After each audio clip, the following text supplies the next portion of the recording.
तो दोस्तों आप सभी का हमारे YouTube चैनल स्टडी आपके साथ में स्वागत है। आज हम लोग 25 ऑफ नवंबर टू 30 नवंबर तक के सारे इंपॉर्टेंट करंट अफेयर्स को डिस्कस करने वाले हैं। ये जैसा कि आप सभी को पता होगा कि हम लोग इस पूरी करंट अफेयर सीरीज में totally exam oriented current affairs को डिस्कस करते हैं और इस पूरी करंट अफेयर सीरीज में हम लोग मध्य प्रदेश, इंडिया और वर्ल्ड के सारे इंपॉर्टेंट करंट अफेयर्स को डिस्कस कर रहे हैं। इसके अलावा ये पूरे नवंबर मंथ की लास्ट वीडियो होने वाली है। यानी टोटल हमने इस पूरे नवंबर के करंट अफेयर्स में टोटल 7 वीडियो देखी हैं, जो कि अप्रोक्सीमेटली एवरेज के हिसाब से देखा जाए तो 20 से 25 मिनट की वीडियो है। अगर आपको इस पूरे मंथ का करंट अफेयर्स चाहिए तो आप हमारे YouTube चैनल की प्लेलिस्ट में जाकर वहां से आप इन सारी वीडियोस को एक्सेस कर सकते हैं आसानी से और सारे मंथ का करंट अफेयर्स आसानी से आप देख सकते हैं। इसके अलावा ये पूरी करंट अफेयर सीरीज आपको various competitive exams like state PSC, MP PSC, MP patwari, SSC और रेलवे पुलिस एग्जाम या अदर कोई भी कॉम्पिटिटिव एग्जाम हो जिनमें करंट अफेयर्स एक महत्वपूर्ण सब्जेक्ट हो या ऐसे एग्जाम जिनमें करंट अफेयर्स आता हो, ऐसे सभी एग्जाम्स में ये करंट अफेयर सीरीज आपके लिए बहुत ही ज्यादा हेल्पफुल होने वाली है। इसके अलावा अगर आपको इस पूरी वीडियो का पीडीएफ चाहिए तो आप स्टडी आपके साथ नाम के टेलीग्राम ग्रुप से ज्वाइन होकर वहां से आप इसे आसानी से एक्सेस कर सकते हैं, जिसकी लिंक आपको डिस्क्रिप्शन में भी मिल जाएगी। तो ऐसे सभी बच्चे या ऐसे सभी स्टूडेंट जो कि इस चैनल में नए हैं, उन सभी को मैं एक बात बता दूं कि अगर आप इस वीडियो में पहली बार जुड़े हैं तो आप इस वीडियो को लास्ट तक देखिए। और अभी जो हम लोग डिस्कस करने वाले हैं वो है क्विक रिवीजन। यानी क्विक रिवीजन में क्या होगा, क्विक रिवीजन में हम लोग प्रीवियस लेक्चर का एक क्विक एनालिसिस करेंगे कि जिसमें हमने क्या क्या चीजें देखी थी, यानी लास्ट लेक्चर में हमने क्या क्या देखी थी चीजें, किन किन करंट अफेयर्स को हमने डिस्कस किया था, उसके बारे में हम लोग थोड़ा सा रिकैप करने वाले हैं। चलिए तो बात करते हैं हम लोग क्विक रिवीजन की। जैसा कि हम लोगों ने प्रीवियस लेक्चर में देखा था, प्रीवियस लेक्चर में हमने फर्स्ट न्यूज देखी थी अरुण गोयल जी के बारे में। अरुण गोयल कौन है? तो अरुण गोयल जो है उन्हें member of election commission of India appoint किया गया है। Member of election commission of India appoint किया गया है। अपॉइंट कौन करता है? तो ये वाली बात भी आपको याद रखनी है, ये जो अपॉइंट करते हैं इनको अपॉइंट करते हैं प्रेसिडेंट। हालांकि इस पर बहुत ही ज्यादा कंट्रोवर्सी रही अरुण गोयल जी के अपॉइंटमेंट पर, लेकिन इन्हें अपॉइंट किया जा चुका है। ये बन चुके हैं ईसीआई यानी इलेक्शन कमीशन ऑफ इंडिया के नए मेंबर। अगर आपसे पूछ लिया जाए इलेक्शन कमीशन ऑफ इंडिया यानी कि भारतीय निर्वाचन आयोग के चेयरमैन कौन है? तो चेयरमैन है राजीव कुमार। इसके अलावा ये किस नंबर के चेयरमैन है? तो 25 नंबर के ये चेयरमैन है ईसीआई के। ठीक है, बाकी चीजें आप क्या करेंगे, प्रीवियस वीडियो से जाकर देखेंगे। मैंने और भी चीजें बताई हैं इलेक्शन कमीशन ऑफ इंडिया के बारे में। इलेक्शन कमीशन ऑफ इंडिया कब फाउंड हुआ है और नेशनल वोटर्स डे कब मनाया जाता है? तो नेशनल वोटर्स डे मनाया जाता है 25 जनवरी को, है ना। बाकी सारी डिटेल इंफॉर्मेशन आपको प्रीवियस वीडियो में मिल जाएगी, आप जाकर वहां से देखिए, आपको सारी चीजें आसानी से समझ में आएगी। हम लोगों ने सारे इलेक्शन कमीशन ऑफ इंडिया के बारे में हर एक पॉइंट को डिस्कस करने की कोशिश की है। ठीक है, चलिए बात करते हैं अगली न्यूज की। अगली न्यूज हमने देखी थी हैदराबाद होस्ट करने वाला है, एक सेकेंड, हैदराबाद सिटी होस्ट करने वाली है फॉर्मूला ई ग्रैंड प्रिक्स। ये क्या है? ये एक रेस है, स्ट्रीट कार रेस की प्रतियोगिता है और पहली बार होने वाला है कहां? ये इंडिया में, और इंडिया में भी कहां? तो हैदराबाद में होने वाला है 2023 फेब में हैदराबाद सिटी होस्ट करने वाली है फॉर्मूला ई ग्रैंड प्रिक्स रेस, जो कि एक स्ट्रीट कार रेस है। ये आपको ध्यान रखना है।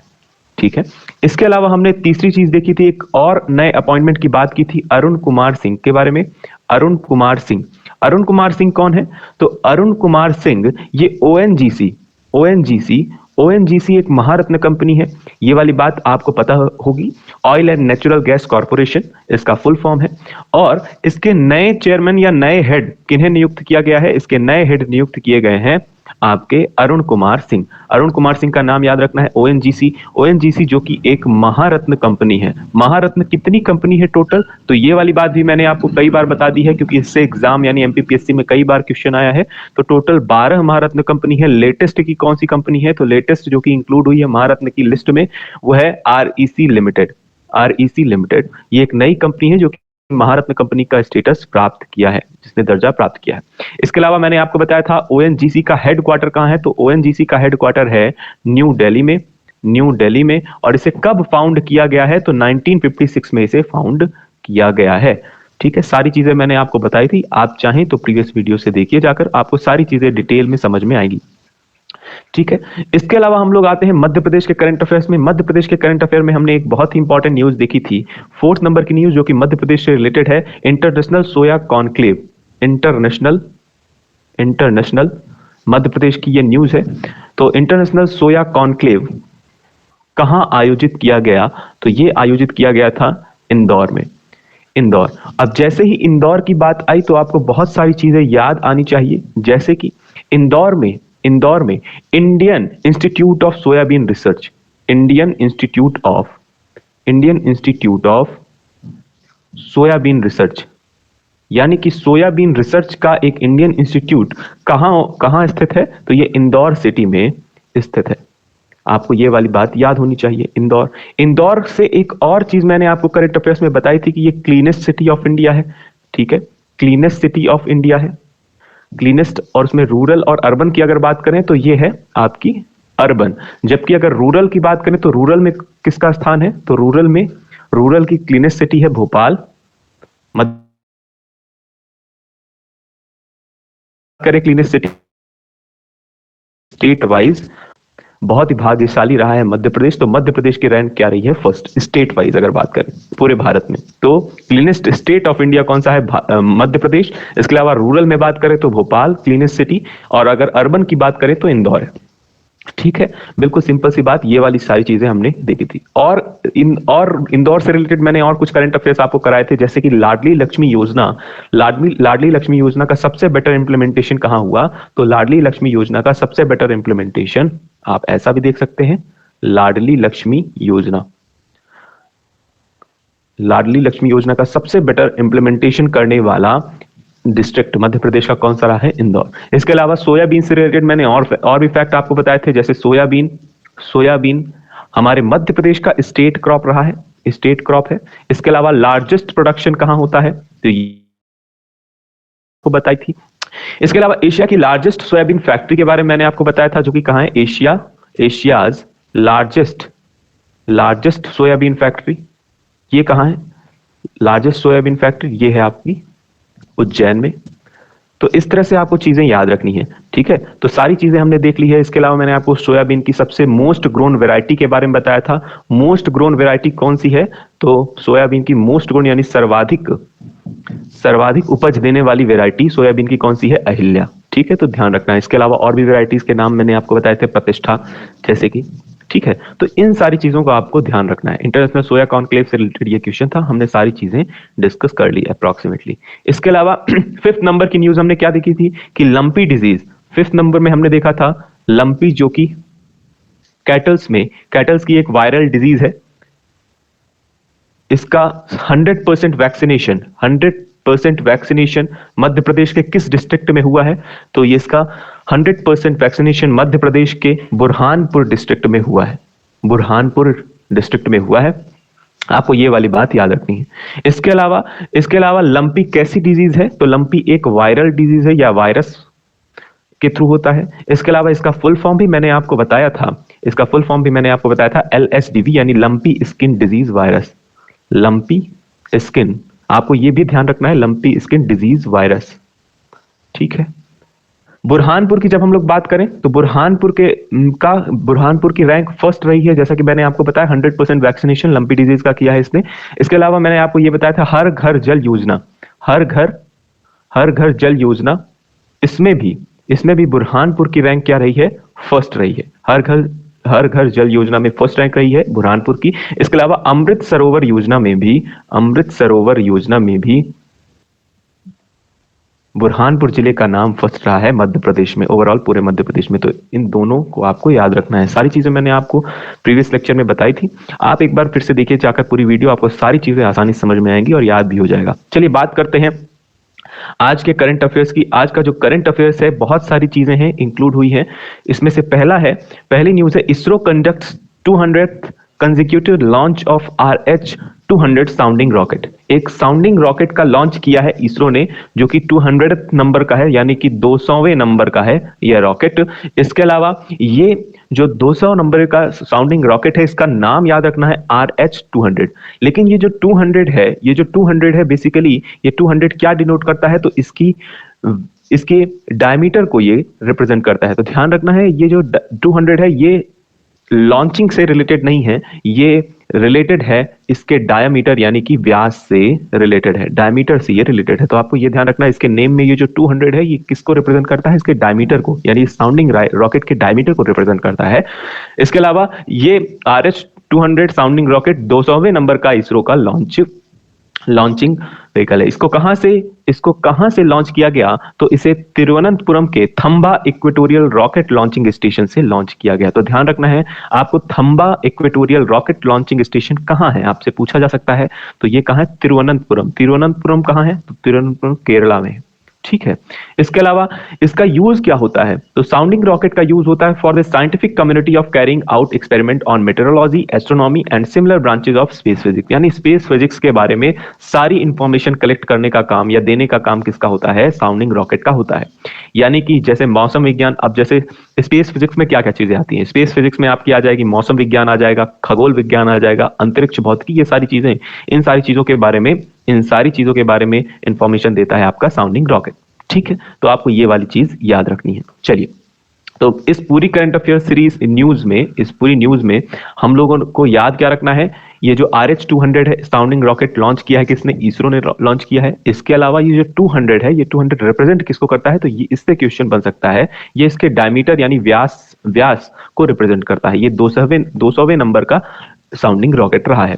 इसरो के चेयरमैन कौन है, तो इसरो के चेयरमैन के बारे में मैंने कई बार आपको बताया है, एस सोमनाथ, क्योंकि हम लोग रिवाइज भी करते चल रहे हैं। तो एस सोमनाथ इसरो के करंट चेयरमैन है। इसके पहले कौन थे, तो के सिवान। इसके पहले मतलब एस सोमनाथ जी के पहले कौन चेयरमैन थे, तो के सिवान जी चेयरमैन थे। तो आपको ये वाली बात याद रखनी है। ठीक है, चलिए बात करते हैं अगली न्यूज की। अगली न्यूज है 8th joint military x Garuda शक्ति ऑर्गेनाइज्ड इन करावांग, इंडोनेशिया।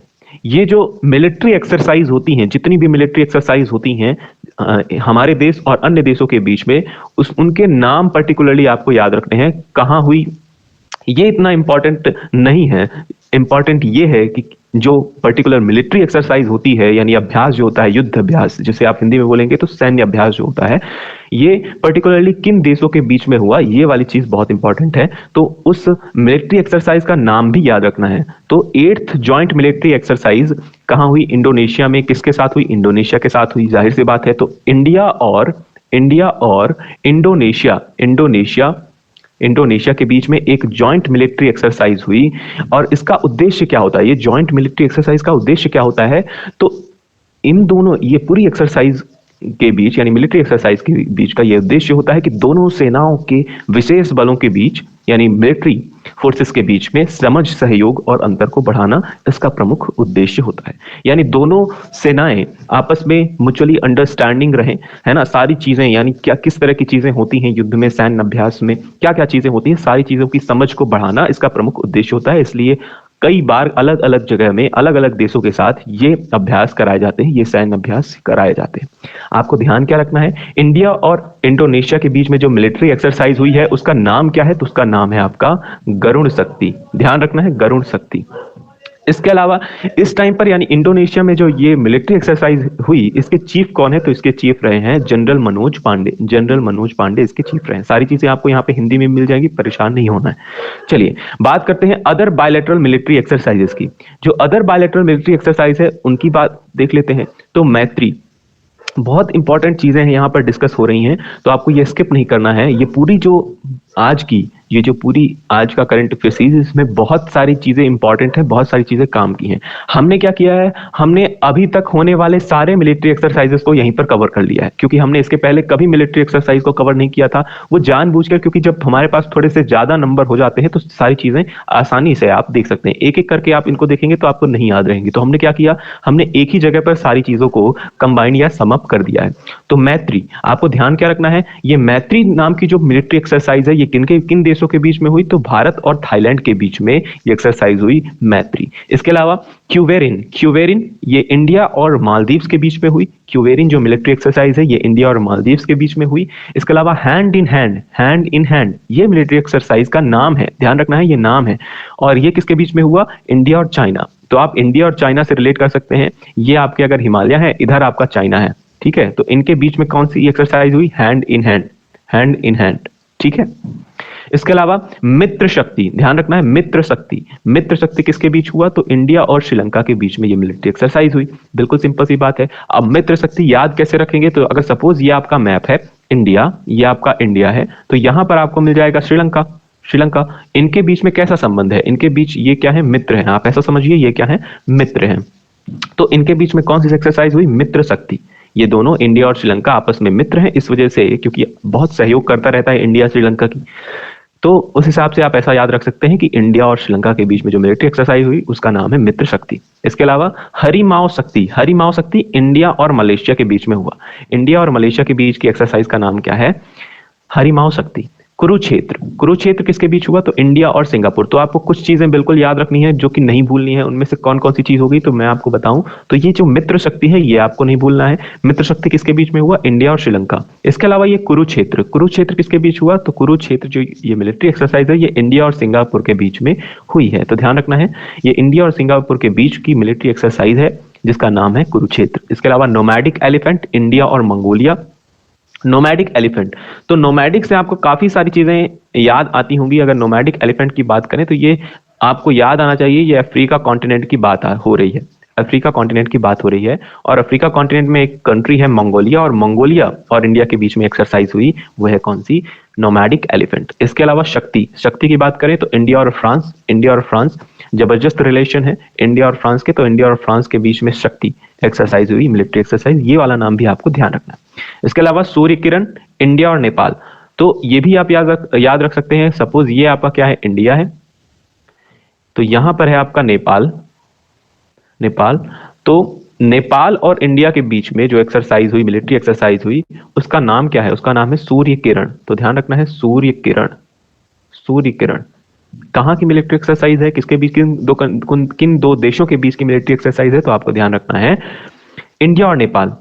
इसके अलावा युद्ध अभ्यास, युद्ध अभ्यास इंडिया और यूएस, इंडिया और यूएस के बीच की मिलिट्री एक्सरसाइज है। अगर इसमें इंपॉर्टेंट की बात करें तो इंपॉर्टेंट कौन कौन सी चीजें हैं आपको याद रखना है? युद्ध अभ्यास, सूर्य किरण, शक्ति, कुरुक्षेत्र और मित्र शक्ति। इसके अलावा ये मैत्री आपको ध्यान रखना है। इसके अलावा आज जो मैंने बताया आपको, आज मैंने बताया है आपको गरुड़ शक्ति, जो कि इंडोनेशिया के बीच में रिसेंटली मिलिट्री एक्सरसाइज परफॉर्म की गई।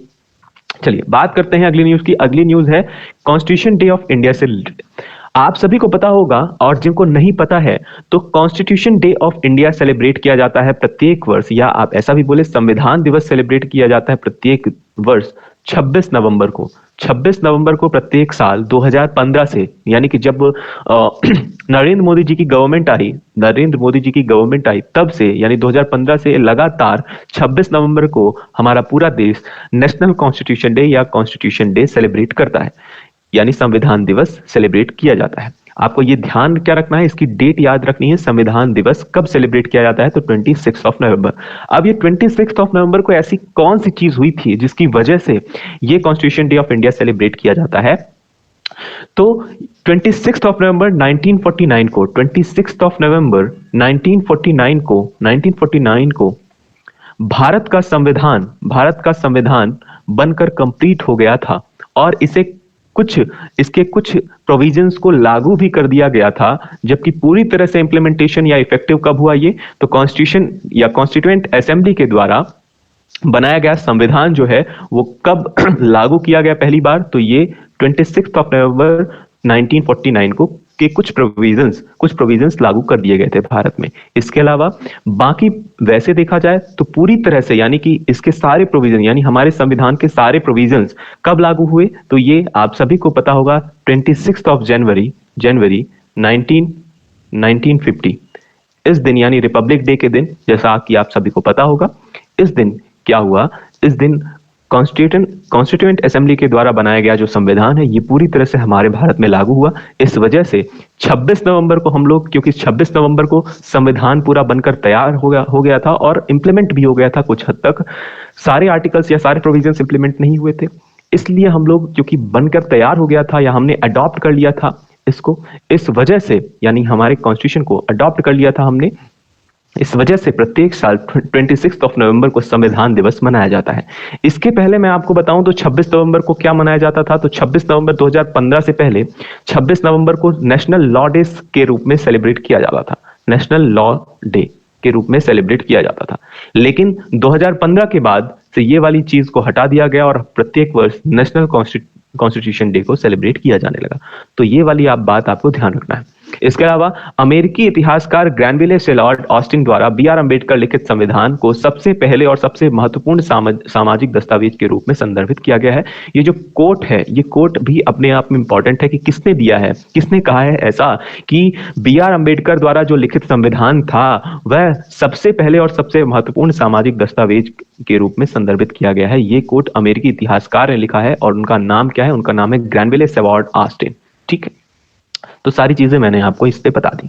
इसके अलावा मैंने जैसा कि आपको बताया कि 2015 से पहले इसे नेशनल लॉ डे के रूप में सेलिब्रेट किया जाता था और 2015 के बाद से प्रत्येक वर्ष 26 नवंबर को नेशनल कॉन्स्टिट्यूशन डे के रूप में सेलिब्रेट किया जाता है। क्यों सेलिब्रेट किया जाता है, इसका रीजन भी मैंने आपको बताया। इसका रीजन, एकमात्र रीजन यह था क्योंकि इस दिन हमारा जो संविधान है वो बनकर तैयार हो गया था। किसने बनाया, तो कॉन्स्टिट्यूएंट असेंबली ने बनाया था कैबिनेट मिशन की रिकमेंडेशन पर। तो सारी प्रोसीजर आपको ध्यान रखनी है कि इस दिन हमारा संविधान अडॉप्ट किया गया हमारे इंडिया के द्वारा और कुछ प्रोविजन लागू भी कर दिए गए थे। इस वजह से यह संविधान दिवस मनाया जाता है। इसके अलावा हिंदी और इंग्लिश वर्जन जो है हमारे इंडियन कॉन्स्टिट्यूशन का, वो किसने लिखा था, तो आपको यह भी ध्यान रखना है जो कैलीग्राफी की गई है यानी जो लिखा गया है, जो सजावट की गई है, वो प्रेम बिहारी नारायण रायजादा के द्वारा की गई है कैलीग्राफी, बिल्कुल। और हैंडीक्राफ्ट किसके द्वारा किया गया है, शांति निकेतन आर्टिस्ट के द्वारा इसे क्या किया गया है, हैंडीक्राफ्ट किया गया है। तो ये वाली बात भी आपको ध्यान रखनी है। तो हिंदी और इंग्लिश वर्जन आपको ध्यान रखना है। इसके अलावा कैलीग्राफी किसने की थी, कैलीग्राफी की थी प्रेम बिहारी नारायण रायजादा। अब यही सारी चीज आपको यहाँ पर हिंदी में भी मिल जाएगी, बिल्कुल। सुलेख ग्रंथ दिल्ली में प्रेम बिहारी नारायण रायजादा द्वारा तैयार किए गए थे, लेकिन कलाकृति पूरी तरह से आचार्य नंदलाल बोस के निर्देशन में काम कर रहे शांति निकेतन के कलाकारों द्वारा तैयार की गई थी। ठीक है, तो ये वाली बात आपको ध्यान रखना है। इसके अलावा टोटल हमारे पास 10 मौलिक कर्तव्य यानी फंडामेंटल ड्यूटीज थी पहले, जो कि अब हो गई हैं कितनी, तो 11 फंडामेंटल ड्यूटीज हो चुकी हैं। और ये एक और फंडामेंटल ड्यूटी किस अमेंडमेंट के बाद आई, तो 86th कॉन्स्टिट्यूशनल अमेंडमेंट एक्ट 2002 के में 11th फंडामेंटल ड्यूटी यानी मौलिक कर्तव्य को जोड़ा गया। तो ये वाली बात भी एक एक्स्ट्रा इंफॉर्मेशन है जो कि आपको याद रखनी चाहिए। चलिए, अगर फंडामेंटल ड्यूटी की बात करें तो ये फंडामेंटल ड्यूटी सरदार स्वर्ण सिंह कमेटी की रिकमेंडेशन पर तैयार की गई थी। बिल्कुल सिंपल सी बात, ये भी ध्यान रखना है। फंडामेंटल राइट की अगर मैं बात कर लूं तो फंडामेंटल राइट आपका 14 टू आर्टिकल 14 टू आर्टिकल 35 आपको याद रखना है, जिसमें आपको टोटल 6 फंडामेंटल राइट्स दिए जाते हैं। इसके अलावा जो 7th फंडामेंटल राइट था, राइट टू प्रॉपर्टी, उसे राइट टू प्रॉपर्टी यानी संपत्ति का अधिकार, इसको रिपील कर दिया गया था 44th कॉन्स्टिट्यूशनल अमेंडमेंट के तहत। 44th कॉन्स्टिट्यूशनल अमेंडमेंट 1978 के तहत इसे रिपील कर दिया गया और ये जो संपत्ति का अधिकार है इसे एक लीगल राइट बना दिया गया अंडर आर्टिकल 300A। ठीक है, तो अब आपको ध्यान रखना है, राइट टू प्रॉपर्टी आपका फंडामेंटल राइट नहीं है, टोटल 6 फंडामेंटल राइट्स ही आपको मिले हुए हैं। ठीक है, सारी डिटेल इंफॉर्मेशन अगर आपको चाहिए इसके बारे में, फंडामेंटल राइट के बारे में, फंडामेंटल ड्यूटी के बारे में, तो वो सारी चीजें के लिए आपको कमेंट करना होगा। इसके लिए एक अलग लेक्चर हम लोग रिकॉर्ड कर लेंगे और हम लोग उसमें सारी चीजें डिस्कस कर लेंगे। इसके अलावा फंडामेंटल राइट की जब हमने बात कर ही ली है तो ये इसे कहां से अडॉप्ट किया गया, यानी सोर्स क्या था, तो इसका सोर्स था यूएस कॉन्स्टिट्यूशन से इसे अडॉप्ट किया गया था, यूएस के कॉन्स्टिट्यूशन से इसे अडॉप्ट किया गया था। तो आपको ये भी ध्यान रखना है। इसके अलावा बात कर लेते हैं फंडामेंटल ड्यूटी की बात कर ली हमने, फंडामेंटल राइट की बात कर ली। अब हम लोग बात कर लेते हैं डीपीएसपी की। डीपीएसपी क्या है, राज्य के नीति निदेशक तत्व और वो directive principle of state policy, ऐसा कुछ है। और इसे किस संविधान के द्वारा अडॉप्ट किया गया है, तो इसे आयरलैंड के कॉन्स्टिट्यूशन के द्वारा वहां से अडॉप्ट किया गया है। इसके अलावा डीपीएसपी के बारे में आपको अगर पूरी जानकारी चाहिए तो आप बिल्कुल, हमने एक अलग से वीडियो रिकॉर्ड करेंगे। अगर आपकी आपकी इच्छा हुई, आप सभी के कमेंट्स आते हैं तो हम लोग इसके बारे में डिटेल इंफॉर्मेशन लाएंगे। ठीक है, चलिए बात करते हैं अगले क्वेश्चन की। तो हमने बहुत सारी चीजें डिस्कस कर ली, जो कि हो सकता है वीडियो थोड़ी सी लंबी हो जाए। अगर आप वीडियो को लास्ट तक देखते हैं आपको सारी चीजें क्लियर हो जाएंगी। Now which is the first state to create the role of director general of audit? Audit महानिदेशक की भूमिका सृजित करने वाला पहला राज्य कौन सा है? ऑडिट महानिदेशक का काम क्या होता है? तो सबसे पहले ये जानते हैं। ऑडिट महानिदेशक का काम यानी डायरेक्टर जनरल ऑफ ऑडिट अभी तक हर एक स्टेट में नहीं हुआ करता था। मतलब आज के पहले यानी इसके पहले किसी भी स्टेट में डायरेक्टर जनरल ऑफ ऑडिट नहीं होता था। किसी भी भारत के किसी भी स्टेट में यह पद नहीं होता था। लेकिन तमिलनाडु एकमात्र ऐसा राज्य है जिसने इस पद को, इस नए पद को स्वीकार किया है या स्वीकृति दी है। इसका मेन काम क्या होता है? इसका मेन काम होता है कि राज्य में होने वाली आंतरिक लेखा परीक्षा विभागों, यानी जितने भी लेखा परीक्षा विभाग होते हैं और उनके काम काज को सुव्यवस्थित रूप से चलाने के लिए या मेंटेन करने के लिए, है ना, एक कंट्रोल, एक अथॉरिटी क्रिएट कर दी गई है जिसका नाम क्या है? Director general of audit. किस राज्य ने सबसे पहले क्रिएट किया है यह पद? तो तमिलनाडु का नाम आपको ध्यान रखना है। बिल्कुल, तमिलनाडु में एक ऑफिसर अपॉइंट किया जाएगा जो कि इंडियन ऑडिट और अकाउंट सर्विस का होगा, और उसका मेन क्या काम होगा या उसकी मेन जिम्मेदारी क्या होगी कि इंटरनल ऑडिट डिपार्टमेंट के को और स्ट्रांग बनाना है। यानी जितने भी ऑडिट डिपार्टमेंट हैं होते हैं राज्य में, उन सभी को और स्ट्रांग बनाने का काम किसका होगा? ये ऑडिट महानिदेशक का होने वाला है। तो आपको ध्यान रखना है director general of audit. Actually में ये हिंदू ट्यूटोरियल में ये आया था, वहां से हमने ये इस न्यूज को कवर किया है, हिंदू के एक आर्टिकल में था। तो ऐसे स्टूडेंट जो कि एमपीपीएससी या यूपीएससी की तैयारी कर रहे हैं, उनके लिए ये न्यूज बहुत ही ज्यादा इंपॉर्टेंट हो चुकी है। ठीक है, तो आपको ये ध्यान रखना है। इसके अलावा बात करते हैं अगली न्यूज की। अगली न्यूज है Cristiano Ronaldo becomes first player to score in the 5 different world cup. अब ये जो प्लेयर हैं क्रिस्टियानो रोनाल्डो, इनके बारे में आप सभी जानते होंगे और बहुत अच्छे से जानते होंगे, जो कि एक फुटबॉल प्लेयर है क्रिस्टियानो रोनाल्डो। और ये किस टीम से खेलते हैं? तो ये पुर्तगाल के यानी पोर्चुगीज कैप्टन है या पोर्चुगल कैप्टन है। आपको ये ध्यान रखना है, पोर्चुगल कैप्टन है यानी पुर्तगाल के कप्तान है। इन्होंने फीफा वर्ल्ड कप, क्योंकि अभी रिसेंटली क्या ऑर्गेनाइज किया जा रहा है, फीफा का वर्ल्ड कप कहां आयोजित किया जा रहा है? तो ये कतर में आयोजित हो रहा है, यानी चल रहा है। बिल्कुल, फीफा में जो फीफा वर्ल्ड कप है इस साल का, वो कहां हो रहा है? कतर में हो रहा है। और वहां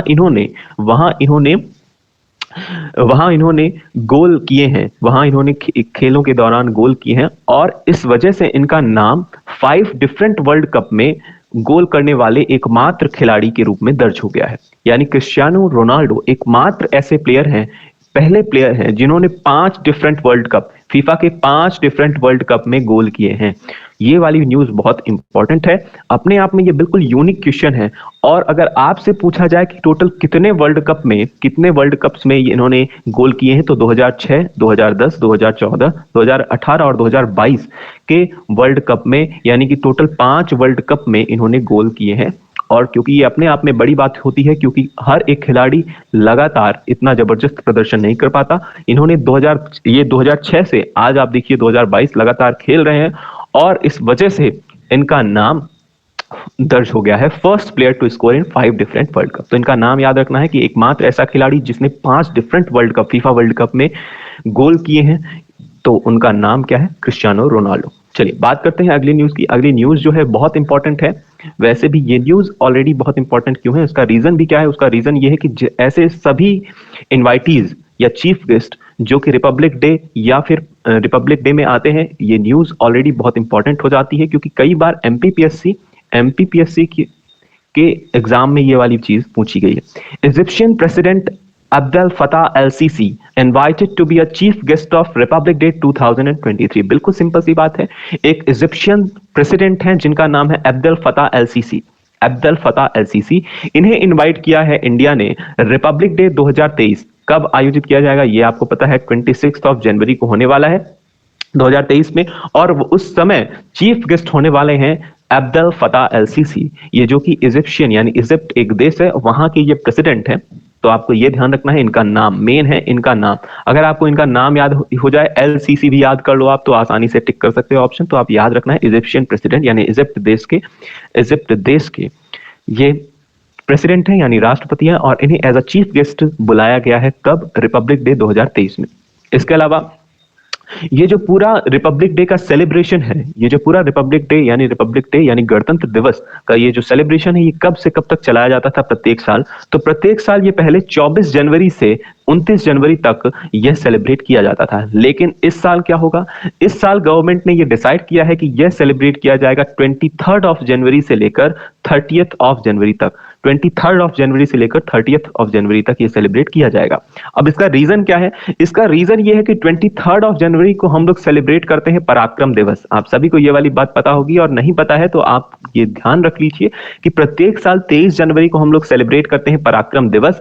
जिस दिन क्या हुआ था, और ये दिवस इसलिए सेलिब्रेट किया जाता है क्योंकि इस दिन सुभाष चंद्र बोस जी का जन्म दिवस है, और जो कि वो एक जबरदस्त फ्रीडम फाइटर रहे थे। इस वजह से उनके जन्मदिन को सेलिब्रेट करने के लिए पराक्रम दिवस नाम से हम लोग सेलिब्रेट करते हैं उनका जन्मदिन या बर्थडे। इसके अलावा जो 30th ऑफ जनवरी है, 30th ऑफ जनवरी ये मार्टायर डे के रूप में सेलिब्रेट किया जाता है, क्योंकि गांधी जी का असैसिनेशन भी इसी दिन हुआ था। आप सभी को ये वाली न्यूज वैसे भी पता होगी कि नाथूराम गोडसे के द्वारा गांधी जी को गोली मार दी गई थी। ये वाली कहानी आपने वैसे भी सुनी होगी। तो ये 30th ऑफ जनवरी को ये वाली बात हुई थी। इस वजह से 30th ऑफ जनवरी को मार्टायर डे के रूप में सेलिब्रेट किया जाता है, क्योंकि इस दिन गांधी जी का असैसिनेशन हुआ था। तो 23 ऑफ जनवरी को क्या हुआ? 23 ऑफ जनवरी को पराक्रम दिवस, और 30th ऑफ जनवरी को मार्टायर डे। ठीक है, तो इस साल सेलिब्रेट कब से कब तक रिपब्लिक डे किया जाएगा? 23 ऑफ जनवरी से लेकर 30 जनवरी तक सेलिब्रेट किया जाएगा। तो दो चीजें इसमें इंपॉर्टेंट हो गई। इजिप्शियन प्रेसिडेंट अब्देल फताह अल सीसी को इनवाइट किया गया एज अ चीफ गेस्ट। इसके अलावा सेलिब्रेट कब से कब तक किया जाएगा? तो ये 23 जनवरी से 30 जनवरी तक सेलिब्रेट किया जाने वाला है। नाउ बात करते हैं अगली न्यूज की। अगली न्यूज जो कि बहुत ही ज्यादा इंपॉर्टेंट है, PT Usha will be the first women president of Indian Olympic association. बहुत इंपॉर्टेंट न्यूज है, क्योंकि ऑलरेडी मैंने आपको इंडियन ओलंपिक एसोसिएशन से रिलेटेड एक न्यूज आपको बताई थी कि इंडियन ओलंपिक एसोसिएशन में एक आयोग होता है, एथलीट आयोग या एथलीट कमीशन। इसके बारे में मैंने आपको क्या बताया था? एक एथलीट कमीशन के जो चेयरमैन हैं उन्हें रिसेंटली अपॉइंट किया गया है, और वो चेयरमैन कौन है? एमसी मैरी कॉम। इसके अलावा इसके वाइस चेयरमैन किसे नियुक्त किया गया है? तो वाइस चेयरमैन रहे हैं शरत कमल अचंता। इनके बारे में मैंने आपको सारी चीजें बताई थी। अचंता जो कि क्या है? शरत कमल अचंता एक टेबल टेनिस प्लेयर है। इसके अलावा इन्हें मेजर ध्यानचंद खेल रत्न अवार्ड से रिसेंटली 2022 के मेजर ध्यानचंद खेल रत्न अवार्ड से सम्मानित किया जाएगा। तो ये वाली चीज, क्योंकि बार बार हम लोग डिस्कस इन सारी चीजों को इस वजह से करते हैं क्योंकि ये चीजें भूल ना जाएं और हमें लंबे समय तक याद रहे, इस वजह से हम लोग इन सारी चीजों को कवर करते हैं। हैंड राइटिंग पर नहीं जाना है, आपको सुनना है, चीजों को समझना है कि क्या क्या चीजें हो रही हैं। तो रिसेंटली पीटी उषा को इंडियन ओलंपिक एसोसिएशन का अध्यक्ष या प्रेसिडेंट नियुक्त किया गया है। और आपको पता हो तो आज तक ऐसी पूरे जितने भी प्रेसिडेंट हुए हैं सारे मेन प्रेसिडेंट हुए हैं। आज तक जितने भी प्रेसिडेंट हुए हैं इंडियन ओलंपिक एसोसिएशन में सारे मेन हुए हैं, और ये फर्स्ट वुमेन प्रेसिडेंट हैं। ध्यान रखना है, फर्स्ट वुमेन प्रेसिडेंट। तो अपने आप में ये वाली न्यूज बहुत इंपॉर्टेंट हो गई कि पीटी उषा का नाम वैसे भी आप लोगों ने सुना होगा। एक जबरदस्त ये रनर नहीं है। तो पीटी उषा जो कि first women president of Indian Olympic association, इन्हें नियुक्त किया जाने वाला है। तो इसलिए आप ये न्यूज बहुत इंपॉर्टेंट है, आपको ध्यान रखना है। इन्होंने एशियन गेम्स में 9 गोल्ड मेडल हासिल किया था, और 1984 के ओलंपिक में इन्होंने 400 मीटर की हर्डल्स को पार किया था और 4th रैंक इनकी आई थी। ठीक है, तो आपको ध्यान रखना है एशियन गेम्स में, क्योंकि ये गोल्ड मेडलिस्ट हैं, और 400 मीटर रेस ओलंपिक्स में इनकी 4th रैंक आई थी। इसके अलावा जैसा कि मैंने आपको बताया कि इंडियन ओलंपिक एसोसिएशन की इन्हें प्रेसिडेंट नियुक्त किया गया है रिसेंटली। तो आपको ध्यान रखना है ये वाली बात। तो वैसे भी ये बहुत इंपॉर्टेंट न्यूज है। First women president of Indian Olympic Association PT Usha. ना बात करते हैं हम लोग national commission for backward classes. जैसा कि मैंने आपको वैसे ही बताया इलेक्शन कमीशन ऑफ इंडिया के बारे में, मैंने आपको बताया है schedule caste, national commission for schedule caste, national commission for schedule tribe, और मैंने आपको कई तरह के कमीशन, कई तरह के आयोग के बारे में निरंतर बताते रहते हैं हम लोग। नीति आयोग के बारे में हमने डिस्कस किया है, सारी चीजें डिस्कस की है। वैसा ही एक आयोग है national commission for backward classes. आप सभी को, ऐसे स्टूडेंट जो कि Madhya Pradesh public service commission की तैयारी कर रहे हैं, उन सभी को पता होगा कि एक आयोग का पूरी लिस्ट है ना, प्रीलिम्स में जो कि आने वाली है। तो उसमें ये सारी चीजें, ये न्यूज बहुत इंपॉर्टेंट हो जाती है कि हंसराज गंगाराम अहिर को रिसेंटली चेयरमैन बनाया गया है। किसका? National commission for backward classes. National commission for backward classes के करंट चेयरमैन अब कौन बन चुके हैं? हंसराज गंगाराम अहिर। ठीक है, तो बैकवर्ड क्लास यानी ओबीसी के सारे मुद्दों को, सारे नेशनल तौर पे या राष्ट्रीय लेवल पर कौन देखता है? यह आयोग प्रमुख रूप से देखता है, यानी उनके अधिकार को संरक्षित करने का काम इस आयोग का प्रमुख रूप से होता है। और उसके करंट चेयरमैन कौन बनाए गए हैं? हंसराज गंगाराम अहिर को बनाया गया है। तो ये वाली बात आपको ध्यान रखनी है। इसके अलावा इन्हें संसद रत्न अवार्ड से सम्मानित किया गया है 2011, 12, 13 और 14 में। ठीक है, तो ये वाली बात आपको ध्यान रखनी है। मेजरली आपको ये वाली बात नहीं याद ये रखना है कि national commission for backward classes के चेयरमैन कौन बन गए हैं? हंसराज गंगाराम अहिर। ये इनकी इमेज आपको दिख रही, हंसराज गंगाराम अहिर। अब बात करते हैं national commission for backward classes के बारे में। अगर हम लोग बात करें national commission for backward classes के बारे में, तो इसे संविधान यानी कॉन्स्टिट्यूशनल स्टेटस किस एक्ट के थ्रू मिला है? यानी संवैधानिक दर्जा। कॉन्स्टिट्यूशनल स्टेटस का मतलब क्या है? संवैधानिक दर्जा। यानी कि संविधान में इसे किस एक्ट के बाद इसे संविधान में इंक्लूड कर लिया गया? तो यह है 102nd कॉन्स्टिट्यूशनल अमेंडमेंट 2018, जो कि बहुत इंपॉर्टेंट है। 102nd कॉन्स्टिट्यूशनल अमेंडमेंट एक्ट 2018 के बाद इसे एक संवैधानिक दर्जा प्राप्त हुआ, national commission for backward classes.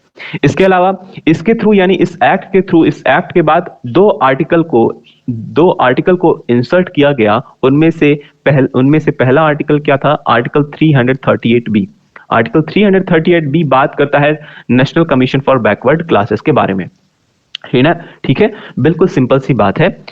इसके अलावा आर्टिकल 302 एंड ए, जो कि एम्पावर करता है प्रेसिडेंट को कि वो क्या करे, वो डिफरेंट स्टेट्स में ये ओबीसी यानी बैकवर्ड क्लासेस की टेरिटरीज को स्पेसिफाई करे या असाइन करे। तो ये वाली बात आपको ध्यान रखनी है, आर्टिकल 342A। वैसे भी ये वाली चीज एमपीपीएससी के स्टूडेंट के लिए ज्यादा इंपॉर्टेंट है, बाकी सारे लोग इसे स्किप भी कर सकते हैं। तो आप बस इतना याद रखिए, बाकी सारे स्टूडेंट, इसके चेयरमैन कौन है? हंसराज गंगाराम अहिर। इसके अलावा अगर जो एमपीपीएससी की तैयारी कर रहे हैं वो ये याद रखें कि इसे कब इनैक्ट किया गया, किसके थ्रू इसे संवैधानिक दर्जा मिला? तो 102nd कॉन्स्टिट्यूशनल अमेंडमेंट एक्ट 2018 के थ्रू इसे संवैधानिक दर्जा मिला। इसके थ्रू दो आर्टिकल्स को इंसर्ट किया गया, आर्टिकल 338B और 342A। 338B जो कि ये बात करता है national commission for backward classes के राइट्स की, उनके कंप्लेंट्स की, ये सारी बात करता है। इसके अलावा 342A यह प्रेसिडेंट को इंपावर करता है कि वो राज्य के डिफरेंट टेरिटरीज या स्टेट्स में जितनी टेरिटरीज हैं या कुछ यूनियन टेरिटरीज हैं, उन पर ये बैकवर्ड क्लासेस की टेरिटरीज यानी उनकी स्टेटस को स्पेसिफाई करे या असाइन करे। ठीक है, तो ये वाली बात आपको ध्यान रखना है। इसके अलावा national commission for backward classes के चेयरमैन को कौन अपॉइंट करता है? तो चेयरमैन को अपॉइंट करते हैं प्रेसिडेंट। चेयरमैन को कौन अपॉइंट करता है? तो प्रेसिडेंट अपॉइंट करते हैं। ये वाली बात आपको ध्यान रखना है। अगर इसके कंपोजिशन की बात करें तो इसमें टोटल 5 मेंबर होते हैं। इंक्लूडिंग चेयरमैन, यानी चेयरमैन को मिला लिया जाए तो टोटल 5 मेंबर होते हैं, बाकी अदर 4 मेंबर्स होते हैं। ये वाली बात हमने यहां पर देख ली। सारी चीजें आपको यहां पर मिल जाएगी। आर्टिकल 342A विभिन्न राज्यों और केंद्र शासित प्रदेशों में सामाजिक और शैक्षिक रूप से पिछड़े वर्गों को निर्दिष्ट करने के लिए राष्ट्रपति को यह अधिकार देता है कि वह संबंधित राज्य के राज्यपाल की सलाह से ऐसा कर सकता है। सिंपल सी बात है, वही बात है कि राष्ट्रपति को यह पर्टिकुलर अधिकार है कि विभिन्न राज्य और केंद्र शासित प्रदेशों में कितने पिछड़े वर्ग हैं और उनका क्या पर्टिकुलर एरिया है, इस बात को स्पेसिफाई करने का काम किसका है? प्रेसिडेंट का है। और ये किसकी सलाह से कर सकते हैं? तो ये राज्यपाल यानी गवर्नर की सलाह ले सकते हैं कंसर्निंग स्टेट्स की, लेकिन ये बाइंडिंग नहीं है ना? बाइंडिंग नहीं होगा किसके ऊपर? राष्ट्रपति के ऊपर। इसमें टोटल 5 सदस्य होते हैं, जैसा कि मैंने आपको बताया, अध्यक्ष, उपाध्यक्ष और 3 अन्य सदस्य। चलिए बात करते हैं अगली न्यूज की। अगली न्यूज है Telangana will have first integrated rocket facility in nation. Telangana एकमात्र ऐसा राज्य है जिसके पास खुद की रॉकेट फैसिलिटी है। एकमात्र ऐसा राज्य है जिसके पास खुद की रॉकेट फैसिलिटी है, जिसे रिसेंटली लॉन्च भी किया गया था। और इस कंपनी का नाम क्या है? Skyroot space. यानी कि ये जो पर्टिकुलर रॉकेट है, ये जो रॉकेट बनाया गया है, या टेस्टिंग फैसिलिटी है पूरे देश में, एकमात्र ऐसा राज्य जिसके पास रॉकेट फैसिलिटी है लॉन्च करने की, और उस कंपनी का नाम है स्काई रूट एरोस्पेस। स्काई रूट एरोस्पेस के द्वारा रिसेंटली विक्रम एस रॉकेट को लॉन्च किया गया, ठीक है। तो ये वाली बात याद रखना है आपको। तेलंगाना एकमात्र ऐसा राज्य है जिसके पास रॉकेट फैसिलिटी उपलब्ध है, यानी कि उसका वो निर्माण कर सकता है, उसका परीक्षण कर सकता है। ये सारी चीजें एकमात्र पूरे तेलंगाना राज्य में ये सारी फैसिलिटी उपलब्ध है। और किस रॉकेट को लॉन्च किया गया? स्काई रूट एरोस्पेस एक कंपनी है, एरोस्पेस कंपनी है, जिसके द्वारा विक्रम एस रॉकेट को लॉन्च किया गया। अगर बात करें तेलंगाना के चीफ मिनिस्टर की, तो यहाँ के चीफ मिनिस्टर हैं के चंद्रशेखर राव, और यहाँ के गवर्नर है तमिलिसाई सौंदरराजन, और इसकी कैपिटल क्या है? हैदराबाद। तो तेलंगाना की कैपिटल क्या है? हैदराबाद। चलिए बात करते हैं मध्य प्रदेश के क्वेश्चन की, मध्य प्रदेश के करंट अफेयर्स की, जो कि आपको पता होगा कि बहुत इंपॉर्टेंट है। Recently Madhya Pradesh chief minister Shivraj Singh Chouhan has announced the construction of Ladli Laxmi road in how many district of Madhya Pradesh. जैसा कि मैंने आपको बताया था, लाडली लक्ष्मी योजना, जो कि मध्य प्रदेश पहला राज्य था जिसने लाडली लक्ष्मी योजना को लागू किया, और उसको ही देखते देखते, यानी मध्य प्रदेश को ही फॉलो करते हुए बाकी अन्य राज्यों ने भी यह स्कीम को लागू किया अपने अपने राज्यों में, जो कि एक जबरदस्त स्कीम साबित हुई है। किसकी लॉन्च की गई है? जो कि मुख्यमंत्री शिवराज सिंह चौहान जी के द्वारा। इन्होंने रिसेंटली लाडली लक्ष्मी मार्ग बनाने की घोषणा की है, और ये कितने जिलों में, मध्य प्रदेश के कितने जिलों में यह मार्ग बनाया जाएगा? तो टोटल 52 डिस्ट्रिक्ट्स में, यानी 52 जिलों में यह मार्ग बनाया जाएगा। ये पूरी तरह से डेडिकेटेड होगा लाडली लक्ष्मी, यानी बेटियों के प्रति जिस तरह की राशि प्रदान की जाती है, यानी उनको डेडिकेट, यानी ऐसी बेटियां जिन्हें इस पर्टिकुलर योजना से लाभ मिला है, उनको बेनिफिट करने के लिए या उनको एक सम्मान देने के लिए इस पर्टिकुलर मार्ग की स्थापना की जाने वाली या बनवाया जाने वाला है ये रोड, और ये मध्य प्रदेश के प्रत्येक जिले में एक रोड बनवाई जाएगी। ठीक है, चलिए बात करते हैं लाडली लक्ष्मी रोड के बारे में। तो जैसा कि मैंने आपको बताया, ये पूरी तरह से लाडली लक्ष्मी योजना के बेनिफिशरीज को रिनेम्ड किया गया है, उन्हें सम्मानित किया गया है, आप ऐसा समझ सकते हैं। और ये मध्य प्रदेश के सारे 52 जिलों में इसको बेनिफिट किया जाएगा, या इस रोड को बनवाया जाएगा। इसके अलावा लाडली लक्ष्मी योजना स्टार्ट कब हुई? तो 2007 में लाडली लक्ष्मी योजना स्टार्ट हुई, ये वाली बात आपको याद रखना है। इसके अलावा अगर बात करें लाडली लक्ष्मी योजना 2.0, क्योंकि कोविड के टाइम पर ये जो लाडली लक्ष्मी योजना है, जैसा कि आपको पता होगा कि ये लड़कियों यानी बेटियों की डिफरेंट एजेस में उन्हें कुछ राशि प्रदान की जाती है, जिसके थ्रू वो उनका सोशली अपलिफ्टमेंट होता है, उनका एजुकेशनली अपलिफ्टमेंट होता है।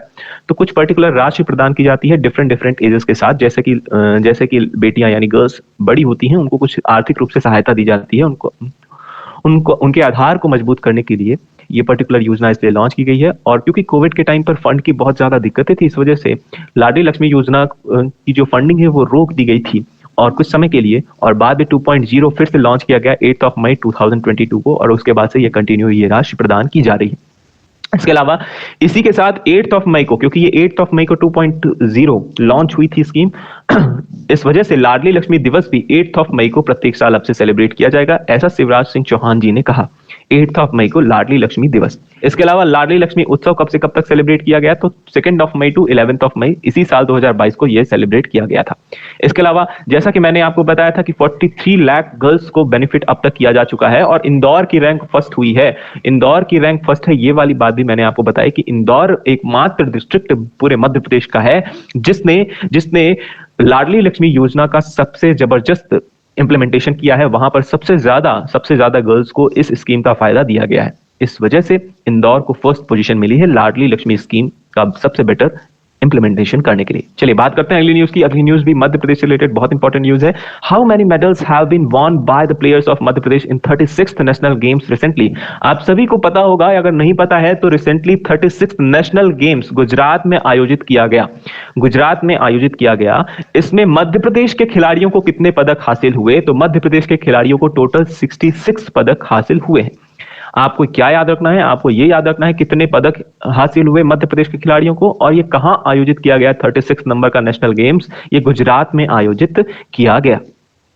ठीक है, तो जैसा कि मैंने आपको बता दिया गुजरात में आयोजित किया गया। इसका मोटो क्या था? तो इसका मोटो था एक भारत श्रेष्ठ भारत, इसका मोटो रहा है, यानी 36th नेशनल गेम्स का मोटो था एक भारत श्रेष्ठ भारत। इसके अलावा फर्स्ट टाइम मलखंब को इंक्लूड किया गया नेशनल गेम्स में। पहली बार 36 नेशनल गेम्स यानी नेशनल जितने भी राष्ट्रीय खेल होते हैं उसमें पहली बार मलखंभ को इंक्लूड किया गया है। मलखंभ खेल आप सभी को पता होगा, यह जो कि पोल पर खेला जाता है यानी एक खंभे पर खेला जाता है। इसके अलावा आप सभी को ये वाली बात भी पता होगी कि मध्य प्रदेश का स्टेट गेम है, मध्य प्रदेश स्टेट का यह स्टेट गेम है जिसे 2013 में बनाया गया। आप सभी को ये वाली बात भी। मलखंभ एकेडमी कहां पर है? तो मलखंभ एकेडमी की बात करें तो ये कहां है? तो ये है उज्जैन में। जिन्हें नहीं पता वो ये सारी चीजों को लिख ले, ठीक है। तो मलखंभ एकेडमी कहां है? उज्जैन में है। कई बार क्वेश्चन आया है मलखंभ से। इसके अलावा मलखंभ में जबरदस्त प्रदर्शन करने वाले को मध्य प्रदेश राज्य सरकार प्रभाष जोशी अवार्ड से सम्मानित करती है। प्रभाष जोशी अवार्ड से सम्मानित करती है। तो प्रभाष जोशी अवार्ड किस खेल के प्लेयर्स को दिया जाता है? तो मलखंभ प्लेयर्स को ये दिया जाता है। इसके अलावा अगर पर्टिकुलर डेट में आपको बताऊं तो ये 9th ऑफ अप्रैल 2013 को मलखंभ को स्टेट गेम यानी राज्य का, हमारे मध्य प्रदेश राज्य का स्टेट गेम डिक्लेयर किया गया था। अगर मैं बात करूं प्रभाष जोशी, तो प्रभाष जोशी जी कौन थे? तो प्रभाष जोशी जो कि एक जर्नलिस्ट थे, है ना। इन्हीं के नाम पर ये अवार्ड दिया गया और इन्होंने गांधीयन मूवमेंट में भी जबरदस्त एक्टिव पार्टिसिपेशन किया था। किसने? प्रभाष जोशी जी ने।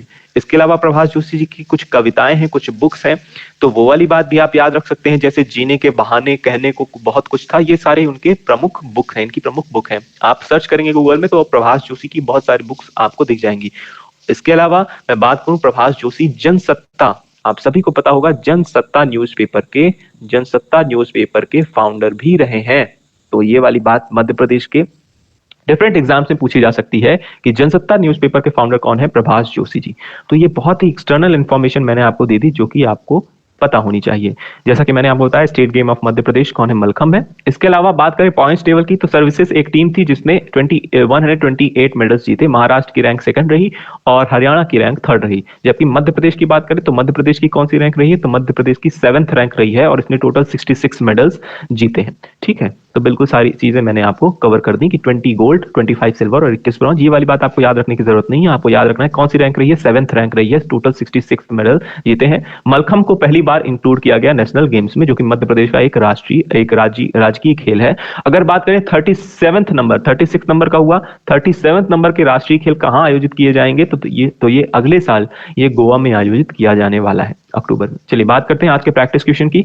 प्रैक्टिस क्वेश्चन है आपका first question, largest factory of soybean is situated in which district of Madhya Pradesh? Madhya Pradesh के किस जिले में Asia's largest factory of soybean situate करती है या स्थित है? इंदौर, उज्जैन, देवास या बुरहानपुर। इनमें से किस जिलों में एशिया की largest factory of soybean situate करती है? ये वाली बात आपको बतानी है। इसका जवाब आप मुझे कमेंट सेक्शन में देंगे। चलिए बात करते हैं अगले क्वेश्चन की। अगला क्वेश्चन है हमारा, भारत में नेशनल वोटर्स डे कब सेलिब्रेट किया जाता है? भारत में नेशनल वोटर्स डे कब सेलिब्रेट किया जाता है? आपके ऑप्शन है 25 नवंबर, 25 जनवरी, 25 अगस्त और 25 जुलाई।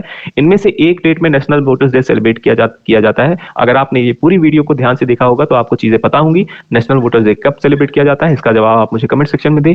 और इसके अलावा अगर आपको ये पूरा सेशन अच्छा लगता है, कुछ एडिशनल इन्फॉर्मेशन या कोई एडिशनल इन्फॉर्मेशन आप मुझे देना चाहते हैं, अगर कुछ करेक्शन हो कुछ चीजें किन्हीं भी चीजों में, या फिर आपका अगर कोई भी फीडबैक हो, तो आप मुझे इन सोशल मीडिया हैंडल्स के अलावा आप मुझे यूट्यूब के कमेंट सेक्शन के माध्यम से आप अपने सुझाव दे सकते हैं। आपका एक सुझाव हमें और अच्छा करने के लिए लगातार प्रेरित करता है, इस वजह से आप एक अच्छा फीडबैक जरूर दें। इसके अलावा क्वेश्चन के आंसर भी आप दे सकते हैं। ठीक है, इन सोशल मीडिया में हैंडल्स के माध्यम से जुड़कर आप मुझे अपने सुझाव या आपकी कोई भी क्वेरी हो आप वो मुझे बता सकते हैं।